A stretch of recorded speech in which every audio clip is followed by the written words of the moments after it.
ఇది మనకు యెషయా గ్రంథము 54వ అధ్యాయము 9వ వచనంలో చూసినట్లయితే అక్కడ దేవుడు ఇలా అంటున్నారు.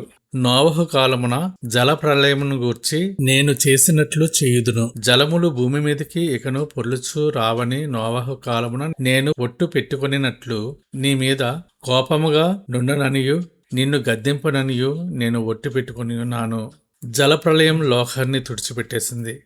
ఆ ప్రళయం మానవుని పాపం పెరిగిపోయి భూమి బలాత్కారంతో నిండినందున వచ్చింది.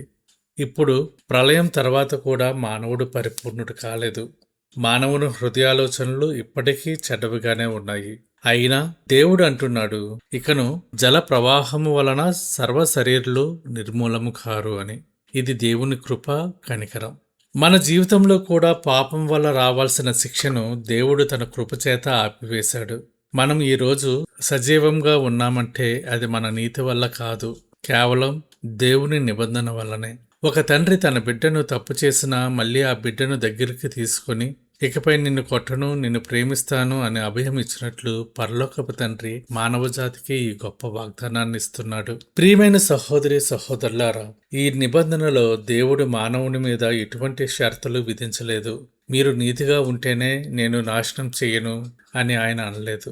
ఎందుకంటే మానవుడు తన స్వభావంలోనే బలహీనుడు అని దేవునికి తెలుసు. కీర్తనలు 103వ అధ్యాయము 14వ వచనం చూసినట్లయితే మనము నిర్మించబడిన రీతి ఆయనకు తెలిసే ఉన్నది. మనము మంటివారమని ఆయన జ్ఞాపకం చేసుకొనుచున్నాడు. ఈరోజు సమాజంలో ప్రతిదీ ఒప్పందాల మీద నడుస్తుంది. మీరు డబ్బు ఇస్తేనే వస్తువు వస్తుంది, మీరు పని చేస్తేనే జీతం వస్తుంది. కానీ దేవుని కృప అలాంటిది కాదు.